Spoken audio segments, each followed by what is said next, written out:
previous class, first of all, can you guys hear me? See me? See my window? See my screen clearly?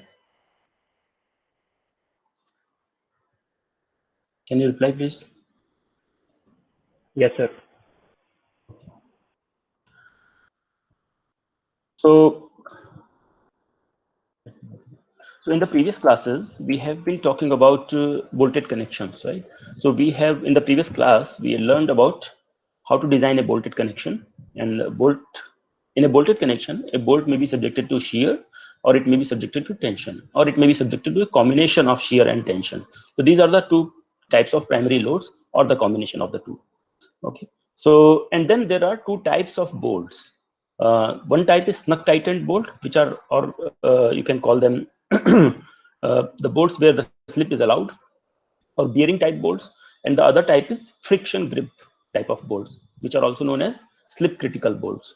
Okay. So these are the two types of bolts. And now there is also briefly I discussed about another variety of bolt wherein it is designed as a slip critical bolt under bearing load condition, under service load conditions, but it is designed as a bearing type of bearing type of bolt under ultimate load conditions. Correct. So we discussed how to design each one of them.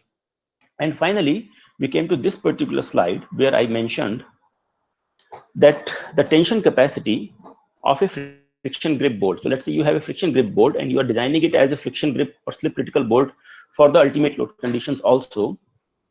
And then you want to know, and let's say the bolt is subjected to tension. So then you want to know what is the tension capacity of this bolt. And the tension capacity of the bolt was stated to be equal to 0.9 FUB AN by gamma MB, and or FYB AS B divided by gamma M0. Okay, minimum of the two. So this was a bit confusing because our understanding of slip critical bolts was that they are already subjected to a proof load level. Proof load level can be anywhere between 60 to 70% of the, or sometimes 75% of the ultimate load capacity. So the bolt already has a tension of this much, that is 60 to 75% of the ultimate load capacity. And now what we are saying is that when you apply external load on the joint, then the bolt can support, or bolt can resist the entire external load, not only the reserved, the remaining strength. So the remaining strength, from our gut feeling, should be okay, it has a strength of FU, let's say FUA and whatever, and then you can utilize only the remaining, whichever is beyond the proof stress level or proof load level. So that should have been the case, but that is not the case. The codes allow you to use the full strength. And I had asked you, I had given you this assignment, reading assignment, to try and understand. So there are several slides which is basically a copy from the textbook, not the textbook actually. It is from the Salman Johnson's book. So this was your responsibility to read and go through and understand. So can anybody explain to me why does it happen? Yes, sir. For pre-tension member, there Who's will this? be some. Name Sir, first. Who's this? Manoj, sir. Manoj, tell me. For a pre-tension member, there will be compressive stress induced between the plates as it is pre-tension before. Yeah. So when we apply an external tensile force, Yeah. first the compressive force between the plates will be overcome. Yes. There will be no effect, like I mean, very minor effect on bolt tension capacity. Why? Because these tensile force will be taken all by compressive force between the plates only.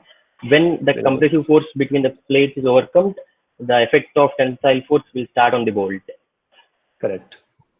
Yes. So the All right. tension capacity for same So bolt. okay. So now maybe you have described it correctly, but also you need to explain why is the immediate effect of external load first appears on the plates to overcome the compressive stress in the plates, and then goes on to the bolt significantly. because of Um, washers. why? One Because second. Let Manoj complete it. Then I'll come. Yeah. when the tensile force acts on bolt, Yeah. there will be deformation, tensile deformation. There will be Yeah. some deformation, Yeah.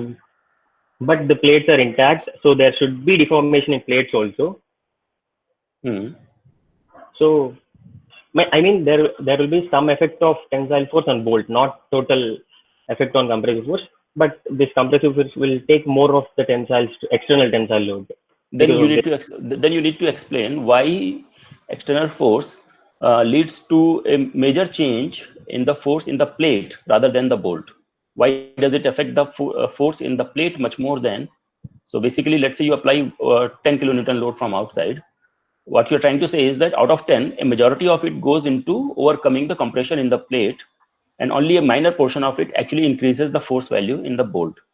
And that's the argument, right? So can you explain why?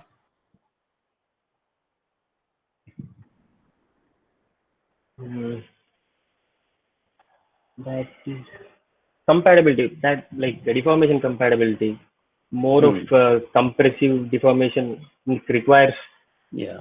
for a small deformation of bolt, for plates to deform that much, it requires more load. Right. What is that in other terms? Stiffness, right? Yeah. Another word for the same thing is stiffness. Very good. Excellent, actually. Anybody else wants to repeat that, whatever Manoj has said, or you want to say in your own words? Explain that. Anybody else? The bolts have higher stiffness and higher Can you please tell me your name, please? This is Dhanush.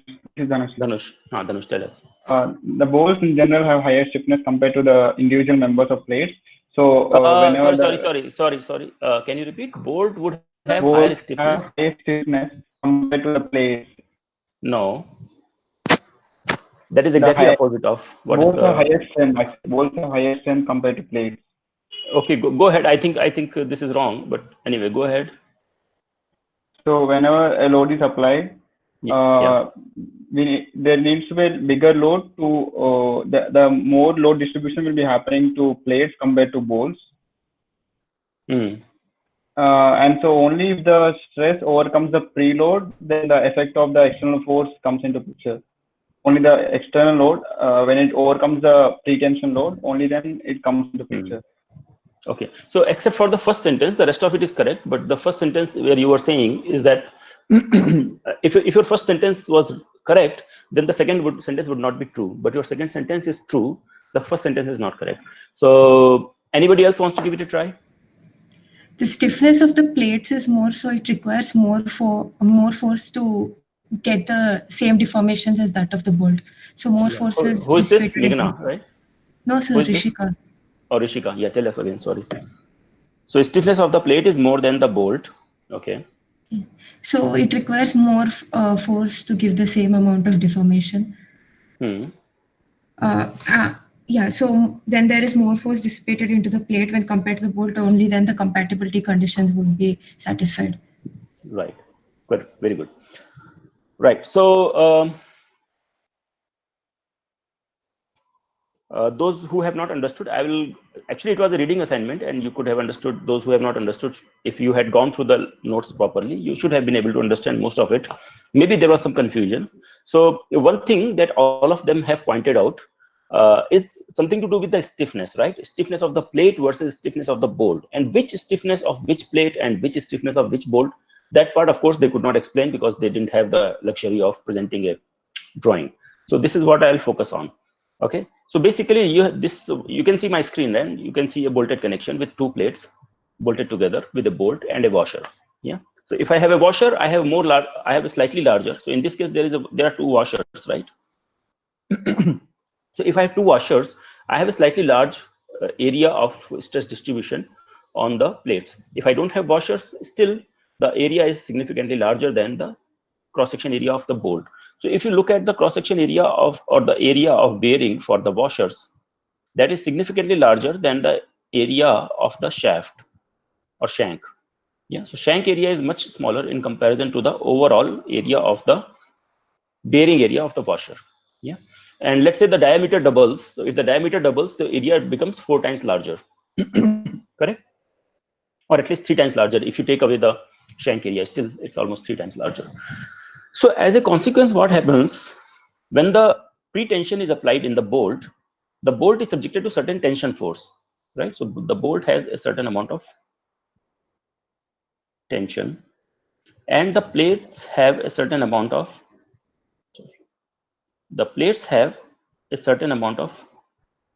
compression. And in which area does it have the compression? You can imagine some kind of a bulb sort of a thing between the washers. Yeah, you can imagine this portion of the, which is basically three-dimensional geometry. It's almost like a cheese, what is it called? The wheel, cheese wheel, right? You might have seen pictures of cheese wheel where the cheese comes from. So the cheese is stored for it. So that is almost the shape of this thing with a hole in between. So that is the kind of geometry that you have, which is under compression. And then in between you have you had a narrow band, or a narrow cylinder, you can say, which is in tension. Okay. Now, if you compare the two areas, the area or the cross-section areas, what you can see is that cross-section area of this portion that is in tension is much smaller in comparison to the cross-section area of the portion that is in compression. As a result, the part that is in compression has a much higher stiffness.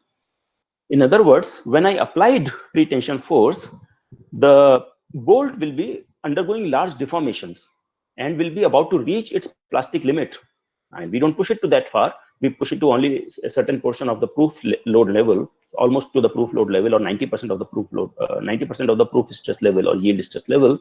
But what it means is that even though the bolt undergoes that kind of a deformation, the plate does not undergo that kind of a deformation, even though the plate is also carrying the same amount of load. Correct? So the plate, the compression load in plate, as I'm showing here, is exactly the same as the tension force in the bolt. However, the stress and strains in the plate are much lower because of the high stiffness of the plate, or the larger area that is bearing that force, in comparison to the bolt. And so the bolt is at a much higher stress and strain level. That part is clear. Now, if I apply any external forces, so let's say I apply some external forces on the plate,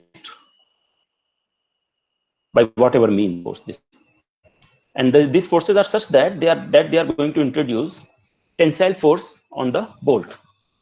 Correct? That is the case we are discussing. The forces are such that they introduce tension force in the bolt. Now, under this, if you imagine, the plates are in compression, okay, and now and the bolt is in tension. Now, because of these external forces, the plates would start to separate from each other, but they cannot immediately separate because first they are in compression. So first that compression has to. So if you imagine the stress strain plot of the plates, and this is a straight line, and this side is compression, and this side is tension. This is strain, this is stress. Okay, so first, when you pre-tension the bolt, the plate goes this way and maintains, let's say, stays at this level. That is very small, and that is generally very small in comparison to its yield stress. The reason for that is because you have got large area covered. Okay, so you go there, stay there. Then when you start applying external load, the bolt is supposed to go to a higher tensile force. But before that, and as a result, there should be a gap between these two plates. So here you should develop a gap. Right now, the gap is actually compressed. So you want to overcome that compression and generate a gap. What that basically means is that instead of going, so initially you went up that path, then you start coming down back at that path. So first you have to come back to zero stress level and then further go down. But what will happen with the plates is, because the plates can separate from each other, they will not go into tension side. They will never develop the tension. So they will simply go there, and then they will start moving on this curve. So they will, during the pre-tensioning, they will go this way, the stress level, then it will come back again, then it will come back again, and then it will travel in this path if you keep applying more and more force. Now, during the step number 1, the forces in the bolt and the plate are same, only directions are different. During step number 2, that is the time when you are loading the plate or loading the bolt additionally, externally. So at that time, what is happening is that the gap is not created between the plates. The plates are still in compression, but because of the external force, that compression is being reduced. It is being overcome, okay, until that compression force becomes 0. And in that process, you will have a deformation, which is only this much, okay. And at that time, if you see the deformation in the bolt, if I can plot the deformations in the bolt,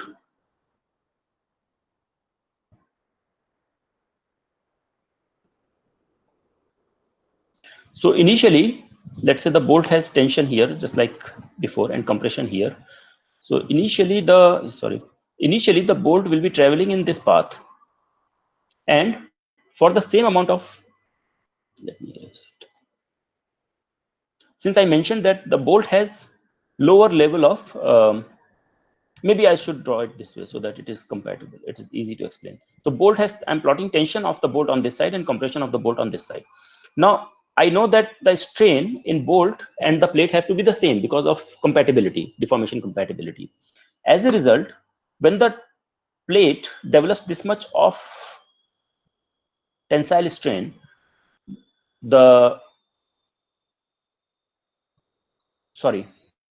what am I saying?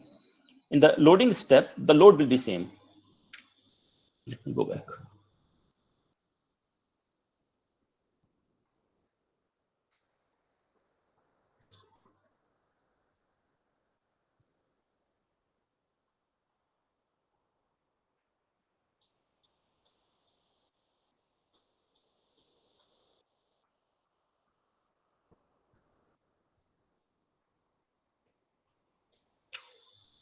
Okay, let me try again. So this part was clear, right? How the plate forces change in the loading and unloading, that is in the pre-tension and then the external loading phase. Now in the pre-tension part, you may realize that the force on the plate will be same as the force on the bolt, correct? Because they are in equilibrium, all right? But the deformation of the bolt may not be same as the deformation of the plate. The bolt may undergo larger strains than the plate, and it does. So what happens as a result is, since it has to maintain the same level of force, but the stiffness of the bolt is much lower.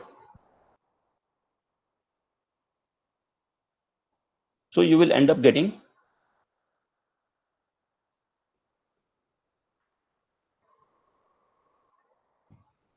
this kind of a strain in the bolt, whereas the strain in the plate was only this much.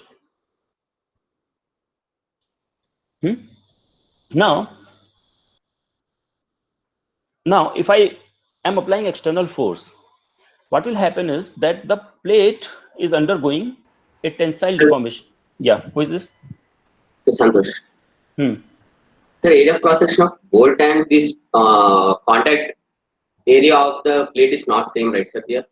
No. So how the stress will be same on both? Like No, force no, will be no. same. Force Okay, will be sorry. same, but stress. Yeah, you're right. Actually, deformation will be same, sir. Deformation will be okay. Sir. Yeah, sorry, that was my bad.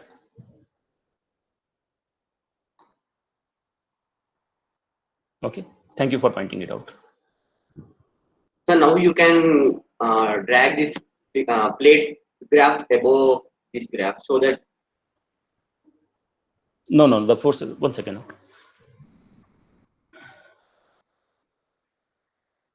So initially the forces have to be, during the pre-tensioning force stage, these forces have to be balanced. So, but as the forces have to be same, as a result, your deformation in the bolt has to be much larger, right? Now what happens is that as you're applying external load, the two plates are still in contact and they remain in contact, right?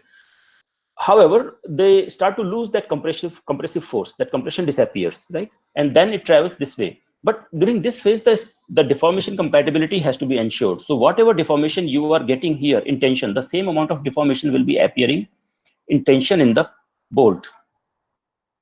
So the plate was having this much of deformation in tension now, correct? Which is basically equivalent of overcoming the compression. It's not actually real tension. It is just negation of the compression.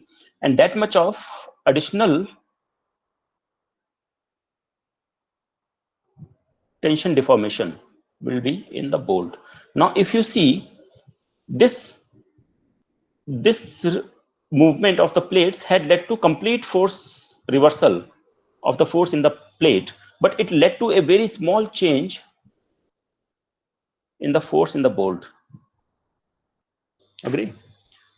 As a result, the force in the bolt changes by a very little amount, but the force in the plate completely disappears. The compression in the plate completely disappears.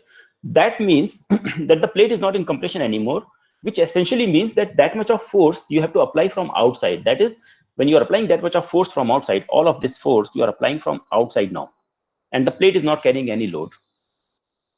All right, and all that force will be supported by the bolt alone.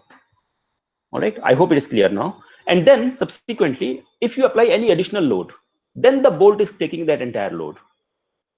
All right, so basically what it means is that during the phase when the plates are separating, the increase in force in the bolt is very little. Only very small increase takes place in the force of bolts, while the plates tend to separate completely. So when the plates lose contact, at the instant when the plates lose contact, so essentially what they were saying, these students were explaining, is exactly correct. The external force first gets consumed mostly in reducing the force of the plates. So most of the force, external force, goes into overcoming the compression in the plates, and increases the force in the bolt by a very little amount. And the reason for that is that the stiffness of the plate in compression, the portion of the plate that is in compression, is much higher than the stiffness of the bolt that is in tension. Okay, I'm really happy with the reply you guys gave. That was excellent. So if you still have doubts, please go through these slides again. You can go to the textbook also, if you can find a copy of that textbook, and please try to read through it. It is a very interesting observation. And also washers play an important role. So this is also what I wanted to discuss here. Washers also play a very important role here, because washers tend to increase the area of stress distribution, right? So as a result, the tensile behavior of bolts improves. Okay, and let's say when you apply any external force, that is small external force, the force in the bolt does not change very easily, right?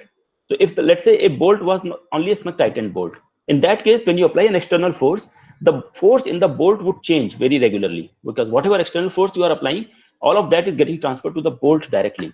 But in case of a pre-tension bolt with washer's presence, the most of the external force gets transferred to the plates, and the bolt does not have to undergo that level of repeated stresses, and that also prevents or delays the loosening of the bolts. So washers help us in preventing loosening of the bolts. When you pre-tension them or tighten them sufficiently, then what happens is that the stress level in the bolt does not vary with vibrations. So even though you might be applying some vibrations from outside, it only varies the stresses in the plate, but it does not vary, and which is not very large anyway. So the stress variation in the plate is already very small, and that varies, but the stress level in the bolt remains almost unchanged, which helps prevent loosening. Okay. All right, so I'll move forward now. There are a couple of examples that I want to solve today, and I want to be able to solve them today completely. If I'm not able to, probably we'll see how to do that, because I've already lost half the class. Okay, so these are a connection with 3 bolts, right? Sorry, 6 bolts. So you can see 6 bolts here, 1, 2, 3, 4, 5, 6. And all of them are M20 bolts. That is, M20 means 20 millimeter diameter shank, 4.6 grade bolt. They are all snug tightened.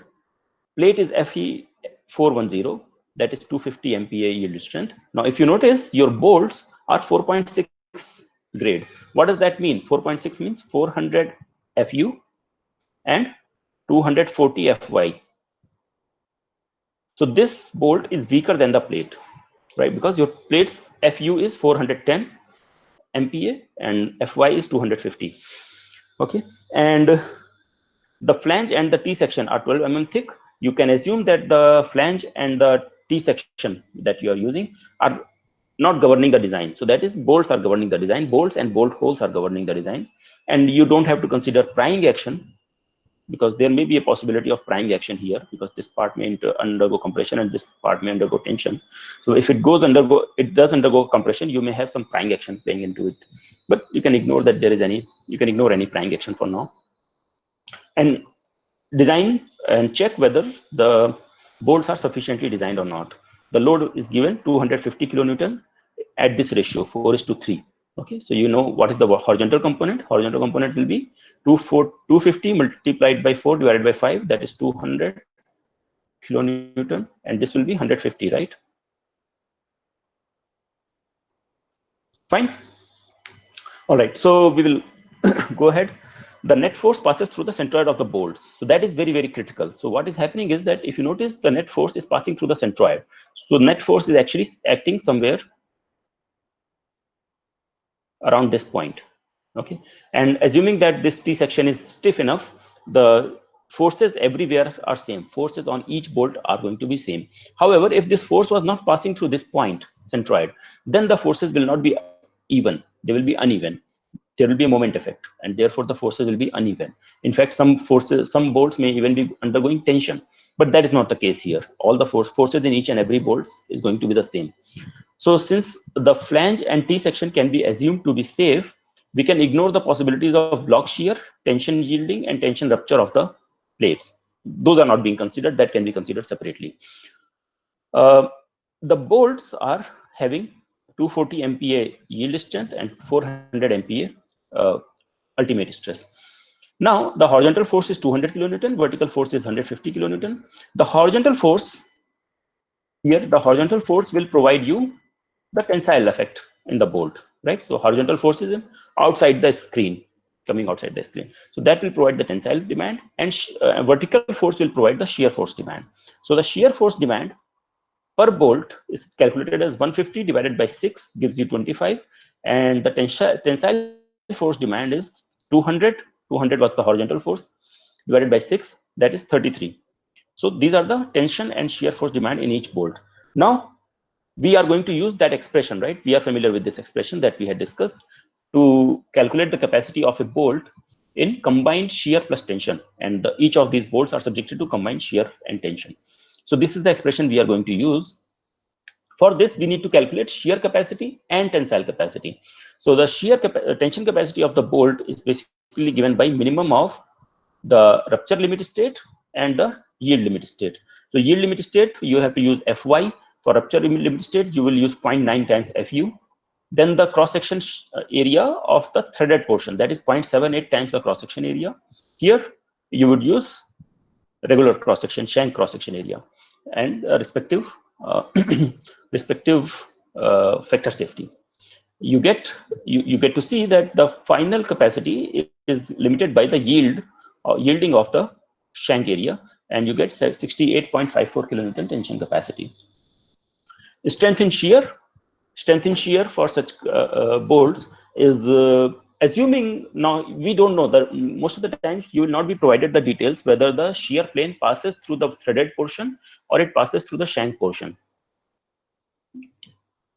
If you know it for sure, you can do that. But since I don't know, I'm assuming that it is passing through the threaded portion, because that will give me lower capacity. And there is a single plane. It's not a double shear problem. It's a single shear problem. So 1 corresponds to single shear. 0.78 corresponds to the reduction in cross section because of threads. Pi r square. Okay. So this is the cross section area multiplied by Fu by √3 because it is shear. Correct. Divided by factor of safety, I get 45 kilonewton. So 45 kilonewton is the shear capacity. However, this is the shear capacity of the bolt. We have to also consider the bearing capacity of the bolt and the plate.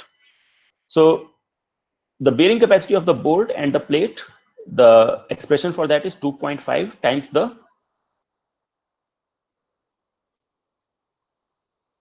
if you have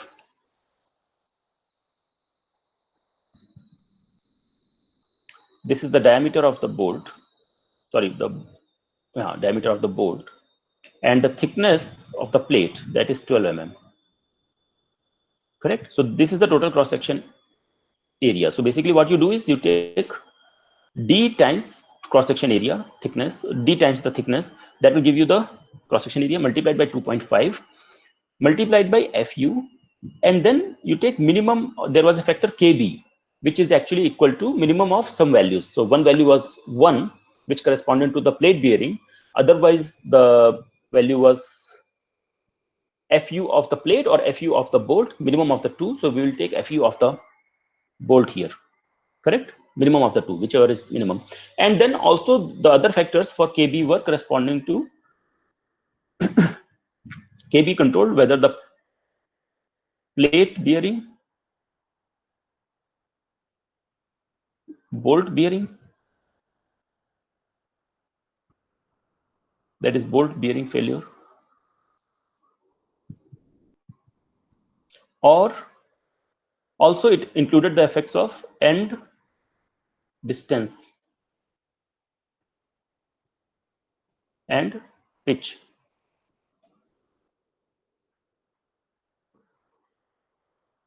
Correct. So it takes into account all these effects. Now, end distance and pitch distance, we don't have to worry about it, because we can assume here, since no information is provided, we can assume that the bolts are far away from each other and they are not interfering, and they are far away from the edges also.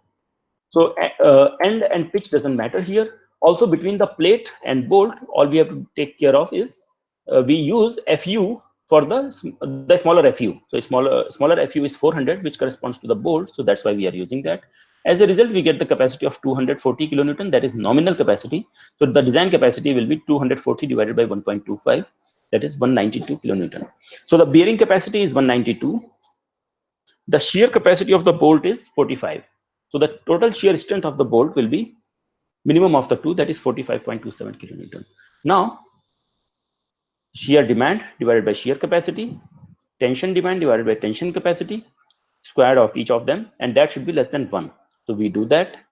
The shear demand in each bolt was calculated as 150 by 6, that is 25, and tensile demand was calculated as 33. Okay, I think I made a mistake here. 45.27. Oh, sorry, no. Tensile shear capacity is 45. Tensile strength is 68. So this is correct. This is correct. Tensile demand. Tensile demand is, oh, that's a mistake then. Tensile demand is 33.3. Sorry, this is a mistake, right? And shear demand is 25. So this should be placed here. And this should be 68.54. Actually, this is a problem with copying pasting. I'm quite confident this number would still be correct. Can somebody check quickly with a calculator? I don't have a calculator with me right now.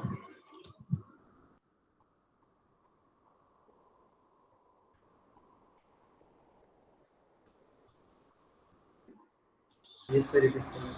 It is correct, right? So only when we copied pasted these numbers from here to here, we made a mistake in writing these numbers. Anyway, so basically, you please make this correction. I will also make the correction and upload the slide.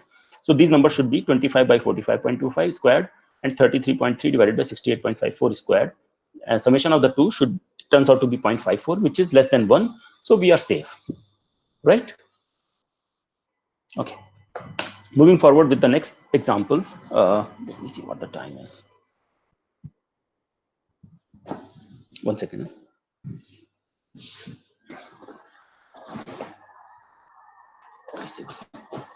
Okay. So in this example, this is also a bolted connection example. There are 1, 2, 3, 4 members meeting at a joint. Okay. So these members are shown here. The member dimensions are given. This is the horizontal member, which is continuous but is not really continuous. It is discontinued in the middle. These are two double. Basically, a continuous member, if you assume, then it's a double angle, 75, 75, 6. Okay. So the member's dimension does not change as it comes through the joint, but the member is not continuous. It is mentioned somewhere here. And then there is a member coming from this direction. That angle is given 60 degrees. And it's also a double angle. You understand the meaning of a double angle, right? So double angle is basically an angle like this, an angle like this. And usually when it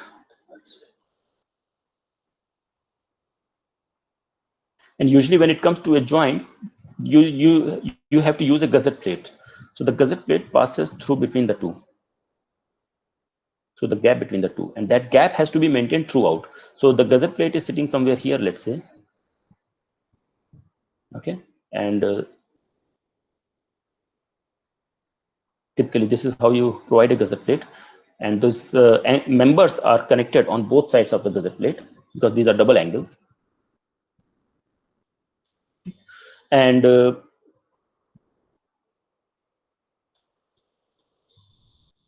okay, so that's how a typical double angle is done. And the two angles near the joint, they have this kind of configuration. Away from the joint also, they have to maintain that distance between the two. Okay, whatever the distance they were maintaining here, that same distance they have to maintain, and you have to put some kind of a spacer plate in between and then connect them, filler plate or spacer plate in between, and then connect them. They should be connected throughout, and that is all assumed here that that is the case. So double angles are used for, yeah. Sir, how are they connected at the intersection point? It's like each separate L. At the joint, you mean? Yeah, at the joint of that 4. This is a more detailed drawing. So basically, you have a gusset plate here. You have two angles. So one angle is visible, the other angle is right behind this angle. You can't see it, but this is a double angle. Okay, and then you put bolts here. So those bolts will basically be connecting the angle on both sides together. Does that answer your question? Yes. Yeah. Okay, so the bolts are given, the sizes of the bolts. These are 16 mm diameter. M16 means 16 mm diameter bolts. Grade 4.6, same grade. Okay, so again, the bolts are weaker than the plate, which is typically not the case. It is just a textbook problem. Usually, you keep the bolts that are of higher grade than the plate. 800 grade bolts are quite common, 8.8 and so on. Okay, so then and also these are snug tightened bolt. Assume that the gusset plate to be 8 mm thick. So the gusset plate is 8 mm thick. The angle thicknesses are given. This angle is 6 mm thick. This angle is 6 mm thick. This angle is also 6 mm thick. So when you put a bolt here, I put a bolt to join these members together, what I got is the gusset plate, which is 8 mm thick, and then two angles which are 6 mm thick. Fine. Assume the minimum allowable spacing between the bolts. So the bolts are as close together as possible. Sometimes that may be beneficial because your gusset plate size reduces, even though you may have to provide, each bolt loses some strength because of the interference of bearing stresses, but then it may be compensated by the reduced size of the gusset plate because you are putting bolts close together. Okay, so this is a more detailed drawing.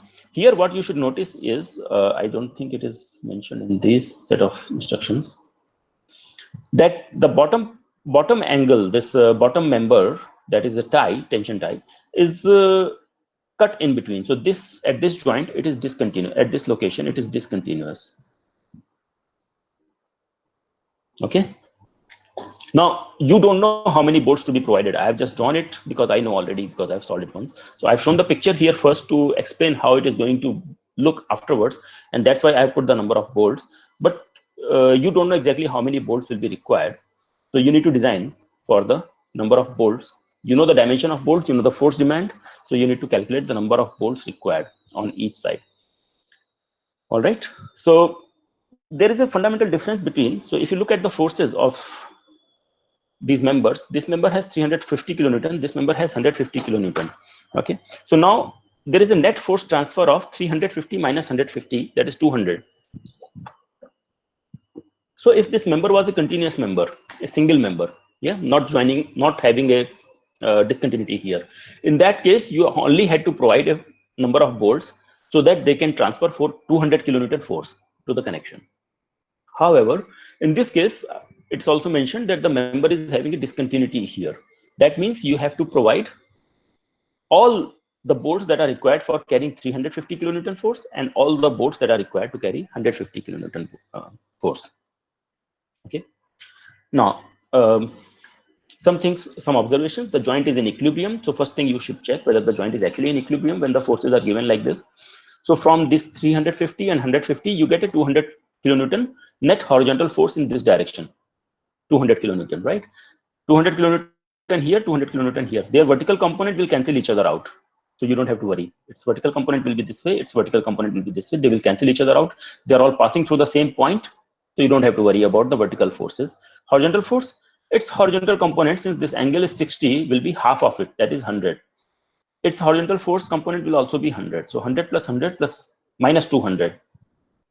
Right? So the forces are in equilibrium. That is the first thing you need to check, whether the forces are in equilibrium or not. What happens if the forces are not in equilibrium? This cannot be part of a real structure because it will run away.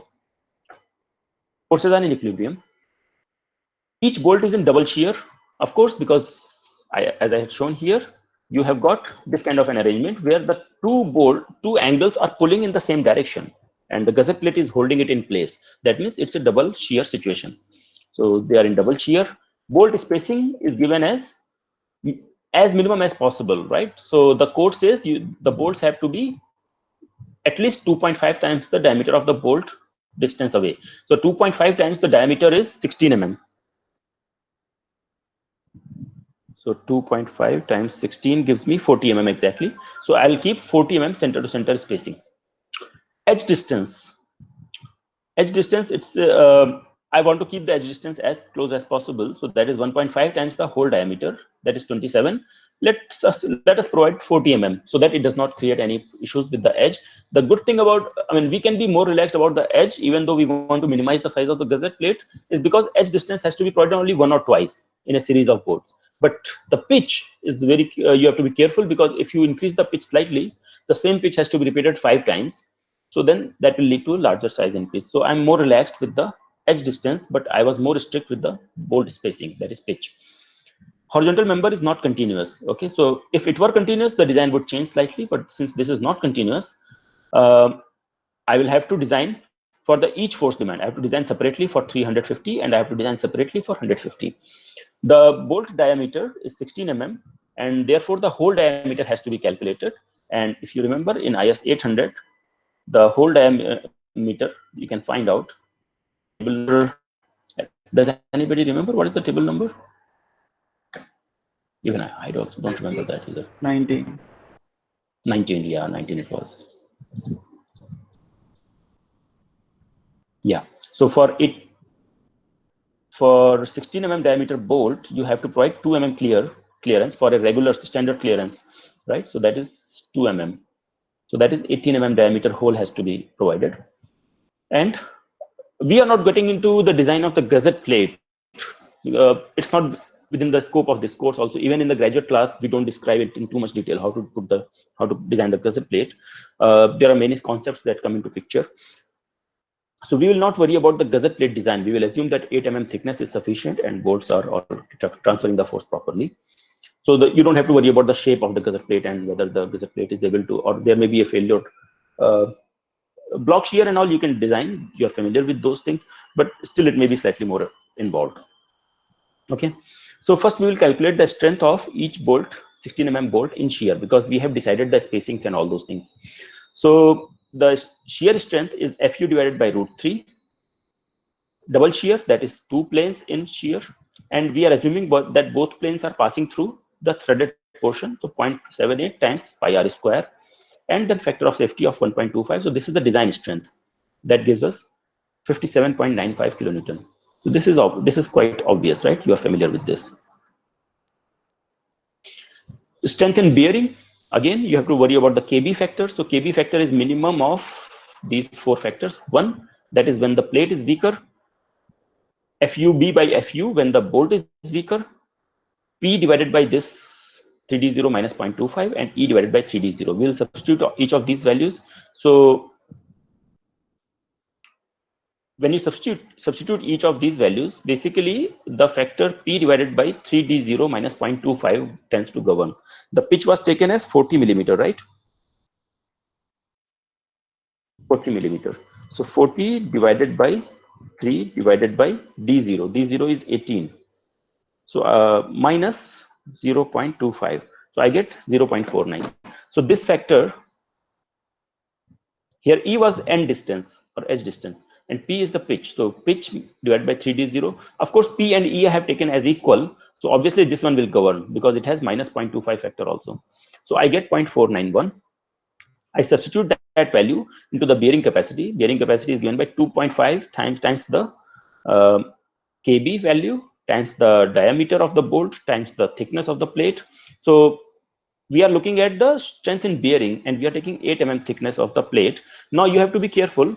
Should I take 8 or should I take 6? This was 8 here and this was 6 here, right? So should I take 8 or should I take 6?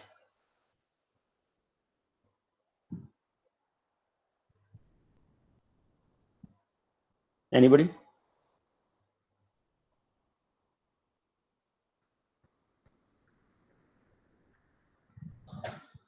No? Actually, I should have taken 6 if it was only single bolt, a single angle, but this is double angle. So it is actually 2 angles are together resisting that load. So that is 6 plus 6, 12. So instead of 12, I am taking 8. I should take minimum of the 2 because any plate can yield. The gusset plate can yield as well as the. You guys are following me, right?